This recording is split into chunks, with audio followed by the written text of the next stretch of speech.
Estado. O Pedro vai fazer uma apresentação, Pedro Salles, do Serviço Florestal Brasileiro, sobre o sistema federal. Ok, obrigado, Roberto. Parabenizo aí a apresentação das colegas e aproveito também para deixar os meus parabéns para as instituições que integram o observatório, né? Parabenizar a iniciativa, porque é muito importante, né? O governo federal, estou aqui representando o diretor-geral do Serviço Florestal Brasileiro, Ramin Belzará, né? E reconhece quanto é importante a participação da sociedade civil, das instituições, né, não governamentais, no acompanhamento, né? Existem diversos pontos de vista, né, associados à implementação do Código Florestal, então é sempre importante esse olhar do acompanhamento da transparência. Então, parabéns pelo evento. Vamos lá, o Serviço Florestal Brasileiro ele é um órgão do Ministério do Meio Ambiente, tem a missão de promover o conhecimento, o uso sustentável, a ampliação da cobertura florestal, tornando a agenda florestal estratégica para a economia do país, né? E uma visão de ser um órgão de excelência na gestão de florestas do Brasil. Próximo, por favor. Em que, como a gente está falando de Código Florestal, né, e gestão de florestas, né, eu procurei nesse slide aqui demonstrar quais são os sistemas de informação e dados que o Serviço Florestal atualmente gerencia, né? E a apresentação vai ser um pouco no sentido de mostrar o que cada um já disponibiliza para a sociedade, né? Então a gente tem o SICAR, que é o sistema que gerencia os dados do CAR, dos PRA e, futuramente, das cotas de reserva ambiental em âmbito nacional.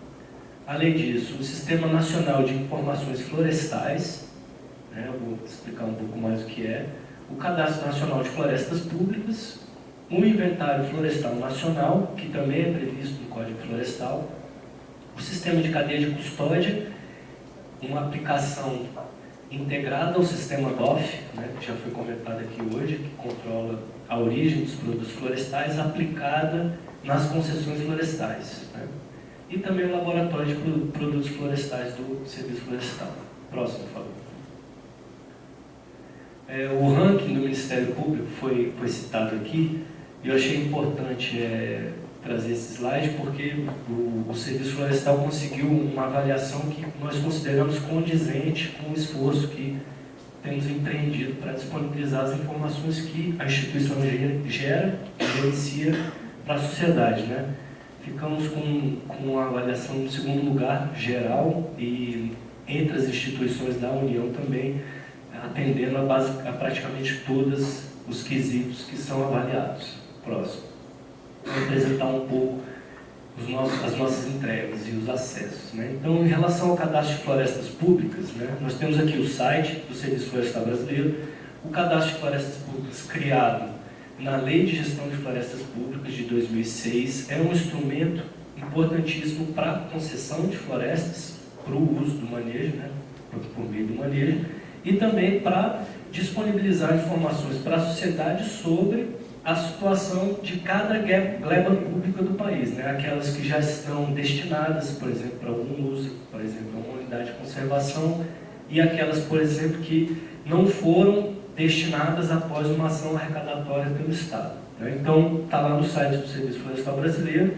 Próximo, por favor. A gente tem um ambiente que é de navegação online, né, interativo, que já unifica a questão dos dados do CAR e do Cadastro de Florestas Públicas, né? Isso pode ser visualizado, existem informações associadas a esses dados, né, que podem ser utilizados e analisados. Pode ir para aquele slide. Esse aqui já é a página de acesso aos dados vetoriais do Cadastro de Florestas Públicas, que está disponível no site. Entrando agora aqui no Sistema de Informações, volta por favor, Sistema Nacional de Informações Florestais, próximo. Ele também está disponível no site do Serviço Florestal Brasileiro e ele disponibiliza um boletim anual. Esse aqui é o 2017, com informações que a gente compila de diversas fontes, diversas referências, né, relacionadas à situação dos recursos florestais, quantitativos, evolução, redução, produção florestal, né? Quais são os produtos, quais são os mercados, quanto tem gerado de divisas, e relacionado à questão do ensino e pesquisa florestal. Próximo. Só a título de exemplo, alguns dos dados que são apresentados, né? A questão dos produtos madeireiros, quais são os principais produtos madeireiros comercializados, quanto que gera a comercialização desses produtos. Próximo. Questão dos empregos, né? Quantos empregos são gerados pelo setor florestal. Então, é uma compilação de dados sobre o setor florestal que é disponibilizado nesse boletim. O Inventário Florestal Nacional, próximo, que é previsto no Código Florestal, uma iniciativa da União, dos Estados e do Distrito Federal e dos municípios, ele tem toda uma metodologia, né? Aqui a gente tem essa plot de amostragem. Esses pontinhos aqui, eles são sistematicamente definidos no espaço territorial para o Brasil inteiro, né? E a gente manda as equipes lá para gerar as informações sobre. Próximo. A gente já mapeou, isso aqui são dados que já evoluíram, né? Mas até essa avaliação aí, 169 milhões de hectares inventariados, né? E em 10 estados a gente já havia concluído os levantamentos de campo, né? Preparando essas entregas, né? Questão, 5 mil pontos medidos, 45 mil amostras botânicas coletadas. É uma arquitetura que envolve as universidades, os herbários, né? Então aí da campo muitas vezes resulta em coletas de campo para a identificação do material, né? Então é todo um arranjo para gerar informações que a gente possa utilizar conjuntamente com outros bancos de dados. Próximo. Então ali na página do Serviço Florestal Brasileiro, os dados que já estão sistematizados estão sendo disponibilizados, né? Próximo. E aqui informações, né, sobre as espécies, o volume, a quantidade de carbono, a quantidade de biomassa que são levantadas nesses plots de amostragem. Próximo. O Laboratório de Produtos Florestais, né, ele também tem entregas online que podem ser acessadas no site do Serviço Florestal. Próximo.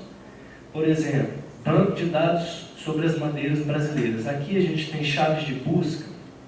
Por exemplo, um usuário, ele quer saber uma determinada característica tecnológica da madeira que ele tem interesse, e ele não sabe as espécies que entregam aquele tipo de característica. Ele pode fazer uma busca aqui e apresentar uma referência de uma característica que seja de interesse dele. Próximo.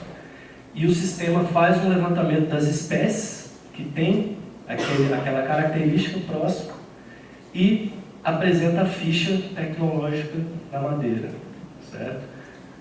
Essa outra entrega aqui é bastante interessante, a gente usava na época da fiscalização, trabalhava com fiscalização, uma chave dinâmica de identificação de madeira in natura, com base em características macroscópicas, ou seja, eu não uso um microscópio, eu uso uma lupa para avaliar. Então a gente está numa ação fiscalizatória na estrada, com um computador ali ligado, chega uma carga, a gente precisa identificar para ver se aquela espécie corresponde ao que está sendo transportado. Isso é muito difícil, muitas vezes, acertar a espécie, né?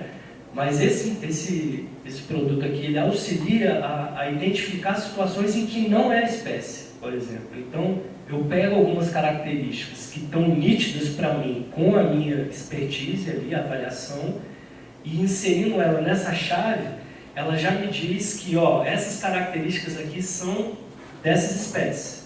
Se eu conseguir bastante detalhe, ela me indica uma ou duas espécies e já me serve para dizer com alguma segurança se é ou não é o que está sendo transportado.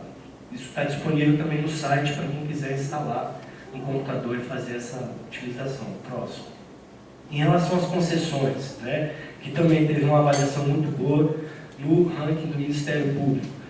Todo o processo de concessão, ele envolve um arranjo que justamente busca dar transparência e segurança à concessão, né?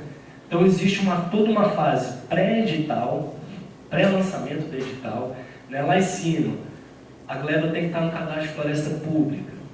Anualmente a gente faz um planejamento de quais glebas podem entrar para concessão, é o PAOF, Plano Anual de Outorga Florestal. Tem que estar condizente com o plano de manejo da unidade de conservação, quando for uma gleba de unidade de conservação. E aí entra o ciclo das consultas, né? São visitas, palestras, existe uma comissão de acompanhamento das concessões que é composta por vários integrantes do governo e da sociedade, então reuniões, conselho consultivo das unidades de conservação, né?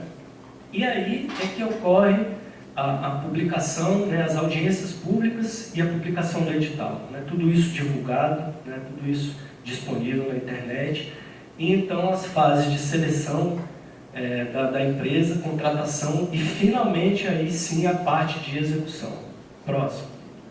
Então, hoje no Brasil a gente chegou aí a 1,5 milhão mais ou menos de hectares sob concessão, um aumento destacado aqui, né, desde 2006 que o instrumento funciona. Nos últimos anos a gente tem conseguido ampliar, né, a concessão de florestas sobre esse regime. São alguns dados, né? Em nível federal são 17 contratos, já foram mais de 555 mil metros cúbicos produzidos, mais de 33 bilhões de reais arrecadados, e aí a Lei de Gestão de Florestas Públicas prevê uma divisão desses recursos, né? Próximo. Rapidamente, a questão do monitoramento pelo sistema que a gente desenvolveu, que é a cadeia de custódia, né? Então, começa tudo no inventário, todas as árvores que são exploradas na concessão, elas são inventariadas, certo? Próximo. Então, mapeamento e inventário. Na hora do abate, a gente tem o registro, o romaneio, o transporte, e aí tudo isso sendo acompanhado, né? Desde lá da floresta até a destinação final, que a ideia é justamente que a gente possa saber aquele produto de qual árvore que ele veio. É um sistema que a gente desenvolveu e que ele tem a integração já com o sistema DOF. Próximo. Ele é um aplicativo, e esse aplicativo ele ajuda, inclusive, próximo, a saber quais são os produtos disponíveis da concessão, né? Às vezes é um comprador que está interessado em adquirir esses produtos. Bom, agora vamos falar do CAR, né? Todo mundo falou bastante do CAR, e a missão que me deram foi de, ó, não só o CAR, o Código Florestal tem outras pérolas importantíssimas que não são só o CAR. Então, vamos a ele agora, que ele também tem seu grande valor. Como é que está essa questão da consulta pública, né? Nós temos lá, no site do CAR, uma consulta individual, imóvel por imóvel, com o número do CAR, e acesso ao banco de dados geoespacial do CAR. Próximo, nesse outro link. Está lá um esqueminha mostrando, próximo. Área cadastrada, quase 440 milhões de hectares até o final de março, né? Em número, quase 5 milhões de imóveis cadastrados, certo? Aí o Goiás, né? Um exemplo, aproximando, próximo. A gente pode fazer um download dos dados por município, certo? Ou a gente pode aproximar ainda mais, próximo, né? Aproximar mais e fazer um download individual e um download do demonstrativo do imóvel.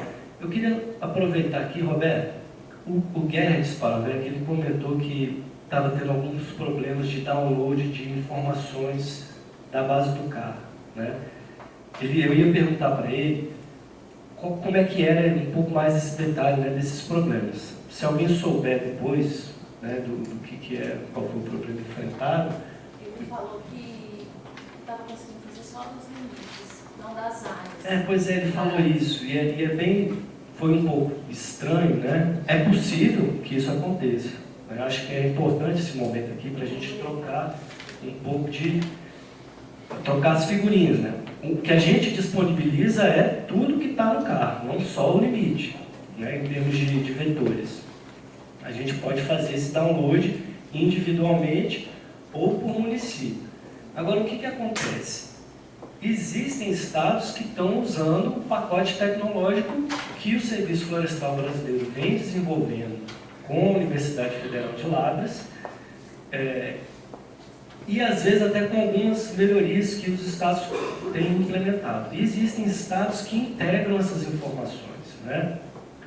Por vezes, a integração de informações, ela vai ter problemas, às vezes problemas tecnológicos, né? Às vezes um dado que não veio e que poderia e deveria ter vindo, né? Então, é importante esse olhar, né, do todo, do lado de lá também, porque nós, governo federal, desenvolvemos uma ferramenta que traz os dados, que tem todas as condições de receber os dados e que padroniza esses dados mínimos. Agora, as falhas, realmente, a gente precisa de uma atuação conjunta para identificar elas, né, e para que a gente crie os meios para que elas sejam superadas. E aí eu vou dar um exemplo. Ó, a gente tem dados do carro. Quais são os dados do carro que a gente conhece? O limite do imóvel, o limite da reserva legal, né? Agora, o processo de regularização, nós temos interesse em trazer essas informações para a plataforma nacional também. Então, eu tenho uma localização da reserva legal, certo? Eu tenho uma informação associada a esse dado que para nós é muito importante, que a gente faz o pedido no pacote de integração, que é, essa reserva legal está aprovada, a localização dela, com base no artigo 14. Então, a negociação com os estados, né, para que a gente tenha uma integração que atenda às expectativas, ela vai envolver estar sempre de olho qual é esse conjunto de dados e se eu consigo identificar esses dados adequadamente nessa base, que é para ser uma referência nacional para todo mundo, certo? Então, se, por exemplo, no estado A tem a informação do perímetro do imóvel, localização da reserva legal, a aprovação da reserva legal confirmada, a indicação do passivo naquela reserva legal, o nosso interesse é que isso seja padrão para o Brasil inteiro. E se houver situações em que isso não esteja acontecendo, nós vamos apontar e contamos com o apoio de vocês para que apontem as falhas para que sejam melhoradas, né? Nesse sentido que a gente negocia e interage com os estados, fazendo os ajustes, né? Às vezes uma mudança num sistema estadual impacta a integração com o federal, né? Então, assim, é um processo, né? E um outro comentário que eu vou fazer aqui nesse momento é o seguinte: quanto tempo eu tenho? Nós estamos adiantados, na verdade, pode ficar à vontade, Pedro. Quanto mais informação você trouxer, eu acho que mais uns 10 minutos a gente gostaria de te ouvir. Tá bom. Então, a outra reflexão que eu vou propor é a seguinte: mais cedo eu ouvi um comentário que o que nós conseguimos aqui foi por conta da transparência. Eu não sei se concordo plenamente com essa afirmação. Eu traria outros elementos para a gente avaliar o resultado disso aqui, né? O professor Guedes, ele comentou que agora chegou a hora de ir para dentro da propriedade, né? Eu já trabalhei em órgão estadual de meio ambiente com os meus colegas aqui e a visão que eu trago é: ir para dentro da propriedade é uma realidade da administração pública há muito tempo. Não é agora que está começando. E o fato da gente ter esse tipo de tecnologia hoje disponível resulta desses esforços. Os esforços, por um lado, o cidadão que cumpre um código florestal e que procura a administração para atender o código florestal.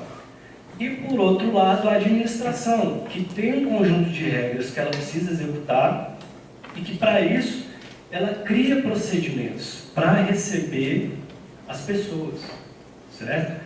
Então, a própria evolução do Código Florestal, para a gente, em 2012, chegar no Cadastro Ambiental Rural, ela demonstra isso para a gente. É um processo, né? Às vezes eu vejo assim, uma vontade muito grande de todos, e eu acho justificado, né? A gente vê a tecnologia ela permite tanta coisa, mas por que eu não tenho isso, né? eu tento olhar as coisas mais em termos de processo. Começa quando? O Código Florestal, lá em 34, Código Florestal de 34. O órgão ambiental já tinha que ir na propriedade naquela época, para definir aonde que ia ser a reserva, porque falava que ia ter uma reserva, né? Em 65, isso foi reforçado. Em 89, aí apareceu lá o conceito reserva legal. E, de novo, a questão do órgão ambiental precisar aprovar a reserva legal, né? E aí, naquela época, era tudo feito em nível federal. Então, além da gente estar falando da atuação da administração, uma outra coisa que foi muito importante para o sucesso foi a descentralização da gestão e o envolvimento dos estados, né? De forma geral, para todos, em lei, isso passou a vigorar em 2006. Mas para alguns estados isso começou antes, né? Em 2001, a medida provisória que mexeu no Código Florestal, ela já fala que os estados iam aprovar a localização da reserva legal. Ela já começou a descentralizar o ato administrativo. O ato administrativo, gente, ele é muito importante. Eu vou mostrar aqui para vocês a diferença. Quanto que é importante que o Código Florestal permitiu isso, né? O ato administrativo antes era da União. Em 2001, a aprovação da reserva legal passa para o Estado. Em 2006, a autorização de desmatamento e de manejo passa para o Estado. Então, alguns estados que já vinham absorvendo essas competências, eles precisavam atender a demanda. E a tecnologia aparecendo, o sensoriamento remoto, os sistemas de informação geográfica. E foi aí que eles começaram a investir nos seus sistemas. Alguns estados fazendo o seu sistema para atender o que? O Código Florestal, né? E aí, em 2008, por conta dos embriões do que são hoje os programas de regularização ambiental, né? Aquela questão de, no momento que a pessoa vem para procurar a sua regularização, eu vou receber ele com uma multa, as pessoas não vão vir. Então vem aquela compreensão de que vamos criar um programa que fomente a vinda das pessoas para se regularizar. E aí a gente cria um cadastro ambiental rural para receber esse pessoal. E os primeiros cadastros ambientais rurais começam a aparecer. Só que ainda, cada estado fazendo o seu. Cada estado com o seu padrão. E uma coisa não padronizada. Então veio o Código Florestal, fez duas coisas muito importantes. Primeiro, criou o CAR. Falou assim, ó, vai ter um padrão aqui.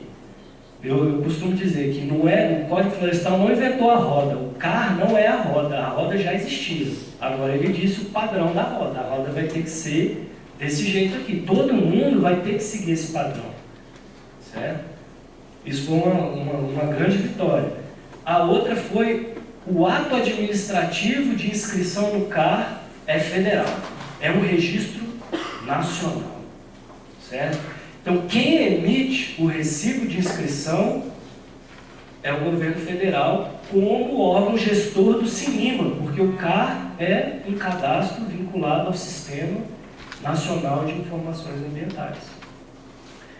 Então, essa determinação, gente, tem um poder enorme na nossa relação com os estados. Por quê?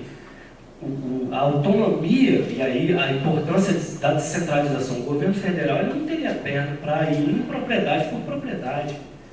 Os estados já têm inúmeras dificuldades, não é isso? Imagina o governo federal. Então, assim, um acerto enorme em descentralizar para os estados.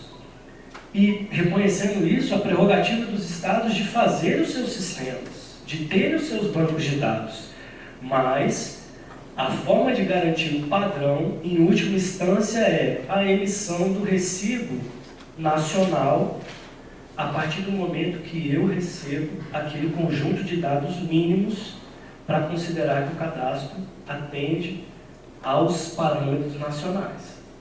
Então, assim, isso foi crucial para que a gente chegasse nessa ferramenta aqui, em um ambiente nacional onde a gente tem tudo.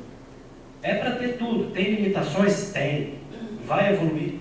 vai evoluir muito. A gente está construindo história aqui. Vai demorar um pouco algumas coisas para ficarem do jeito que a gente espera, mas a evolução, ela é nítida, ela é visível, ainda mais se a gente traz essa perspectiva histórica para esse olhar, para olhar e as dificuldades que a gente está superando, né?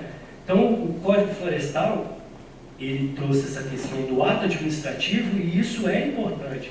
Já que a gente está falando de transparência aqui, a gente pensar sobre outros atos administrativos que o Código Florestal fala e que são fundamentais para essa política, que é, por exemplo, a cota de reserva ambiental, né, e o sistema de controle da origem da madeira, que em ambos os casos também falam em sistema nacional, controle nacional.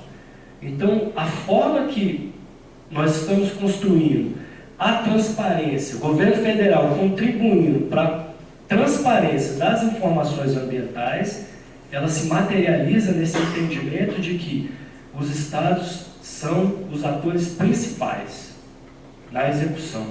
A competência é deles. Mas, em se tratando de dados, informações que serão controlados em âmbito nacional de forma padronizada, o ato final com o pacote de dados é um ato do governo federal. Próximo. O que permite esse tipo de coisa? Quando eu venho e faço, volta só um, por favor. Quando eu faço essa consulta, ó, desse imóvel rural aqui, quero ver o demonstrativo, eu tenho a informação do processo de análise. Ele já foi analisado, ele não foi analisado, esse cadastro, né? Próximo. Ele tem um déficit ou ele tem um passivo de reserva legal? A gente precisa dessa informação confirmada do Estado, para que a gente possa disponibilizar isso tudo para vocês. Próximo. E aqui a questão das restrições também, né? Quais são as restrições que aquele imóvel tem? Então, assim, em termos de transparência, houve um salto enorme. Um salto enorme. Hoje, a gente poder entrar numa base única, procurar um imóvel e saber se ele atende ou não ao Código Florestal, considerando esse mínimo de análises que são necessárias em algumas situações feitas de forma automática, porque são 5 milhões de imóveis, gente. É muito imóvel para a gente conseguir analisar manualmente, individualmente, cada um deles. Certo? Então, já temos essas informações, filtros automáticos, sobreposições com unidade de conservação, com terras indígenas, com outros imóveis, que refletem na regularidade daquele imóvel. Né? Próximo.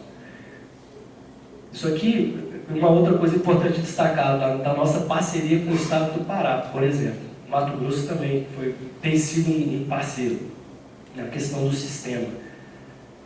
O que a gente tinha antes eram iniciativas individuais de desenvolvimento. Hoje a gente consegue, por conta de ter padrões de desenvolvimento, desenvolver algo aqui no estado do Acre, por exemplo, que fizeram melhorias no módulo de análise do carro. Os outros estados olharam, opa, isso aí é legal, dá para a gente colocar no sistema do federal para usar também? Tá. Fizemos. Então, melhorias feitas por contratações que um estado execute são possíveis de ser incorporadas ao sistema nacional e vice-versa. Então, assim, eu estou demonstrando aqui, isso aqui é uma imagem do sistema do Pará, né, que nós estamos trazendo para o sistema nacional, que é o que? O olhar da dinâmica do desmatamento por imóvel rural. Então, aqui, ó, o município do Pará, esse mapeamento com base nas imagens RapidEye, nós já fizemos para 2011, 2012, está contratado já em andamento 2013, 2014, RapidEye, fizemos 2008 com o Landsat, 2015 com o Landsat, está contratado também em 2016, em andamento. A ideia é que a gente tenha mapas de cobertura do solo que atendam às especificidades do CAR disponíveis para análise do carro. Então, análise de dinâmica, em análise, que o professor estava comentando, próximo, que compara o que foi declarado e o que o nosso mapa diz. Né? E o nosso sonho de consumo, a gente vai chegar lá, é pegar essas discrepâncias, próximo. Por exemplo, pega aqui, né? Vai para o lado e volta, por favor. Isso. a gente está acompanhando a dinâmica de desmatamento. A gente compara um dado declarado e, se der uma discordância, a gente pode colocar no demonstrativo do imóvel. Aquele imóvel, ele não foi analisado por um técnico do órgão ambiental, mas de antemão, com os nossos filtros automáticos, nós estamos verificando que ele está sobreposto, que ele tem uma discordância do que ele declarou de vegetação com o que nós mapeamos. Isso aí, coisas para o futuro, tá, gente? Último slide agora, que é a questão das integrações, né? Nós estamos evoluindo em tecnologia e isso está nos possibilitando criar as conexões com os bancos de dados que não aconteciam antes. Isso tudo já está em andamento, tá, gente? Então, ó, o SICAR, ele já está integrado com o Sinaflor do IBAMA. Já está integrado. Os dados que o Sinaflor usa são os dados que o CAR, são declarados no CAR. Os sistemas estaduais, né? Nós já temos uma adequada integração com os dados do CAR. Os dados do PRA estão começando a ser definidos, né? Esse pacote de dados, e a gente vai ter um trabalho de integração dessas informações. E, futuramente, as CRA, certo?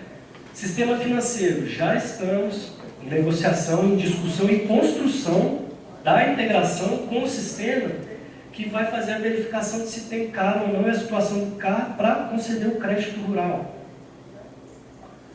Os órgãos de controle e fiscalização, IBAMA, Ministério Público, já estamos construindo parceria, cooperação técnica e as ferramentas de integração de bancos para que eles tenham acesso aos bancos, para fazer o trabalho de fiscalização, para fazer a conexão entre essas bases de dados. Tá, gente? Então, assim, a evolução, ela não é só uma questão de disponibilizar um dado, é uma questão de criar um vínculo entre os bancos de dados. E aí todos vão se beneficiar. E aqui, os últimos dois aqui que vale a pena menção. O INCRA e a Receita Federal também têm cadastro de imóveis rurais, certo? Na declaração do ITR, já consta o número do CAR como um dado opcional. A partir do momento que acabe o prazo para inscrição do CAR, aí o dado vai ser obrigatório. E aí vai haver um vínculo da informação do CAR, da localização das áreas protegidas, para ver se o ITR está sendo declarado adequadamente, né? A questão do INCRA também é muito importante, porque o INCRA é que faz o controle fundiário, né? O CAR, ele não é um cadastro fundiário. Então, o INCRA, a conexão com o INCRA é inclusive já utilizada no nosso ambiente de análise. Nós temos, no ambiente de análise do CAR, a possibilidade de cruzamento de bases do INCRA, as bases geoespacializadas, os perímetros com regularização fundiária, na verificação da análise do CAR, para facilitar a verificação dos problemas, né? E a questão do registro da CRA nas bolsas de mercadoria, né, autorizadas pelo Banco Central para a negociação do título. Isso também é algo que está, enfim, nós estamos ainda na fase de regulamentação, mas já com a perspectiva de que no momento que o decreto esteja publicado, que a gente possa dar início ao processo com as ferramentas já minimamente estruturadas. Próximo, último comentário aqui, que também ainda sobre a questão de divulgação de dados, né, o nosso aplicativo, Programa Plantadores de Rios, é uma plataforma que você instala no celular e ela conecta as nascentes declaradas do CAR, né, a pessoa entra no mapa, entra no aplicativo, entra no mapa, por exemplo, DF. Todas as nascentes declaradas no CAR, são quase 4.000 nascentes no DF, no Brasil mais de 1.800.000 nascentes. Então a pessoa entra no município, vê todas as nascentes, aí ela navega, aí ela encontra uma que está próxima da realidade dela, e ela é, de repente, uma ONG que trabalha com assistência técnica rural. E aí ela contacta por meio do SICAR, por meio do sistema, manda uma mensagem, a pessoa responde, tudo pelo aplicativo, e eles podem criar um vínculo de apoio à recuperação daquelas nascentes. Próximo. E aí também o programa Plantadores de Rio, ele tem no site do CAR essa página que permite aí qualquer instituição que tenha interesse em demonstrar sua iniciativa relacionada à recuperação de vegetação nativa associada a recursos hídricos, que ela possa ser incluída aqui nesse ambiente de divulgação dessas iniciativas, né? Então, está disponível também no site do Cadastro Ambiental Rural. Era isso. Obrigado.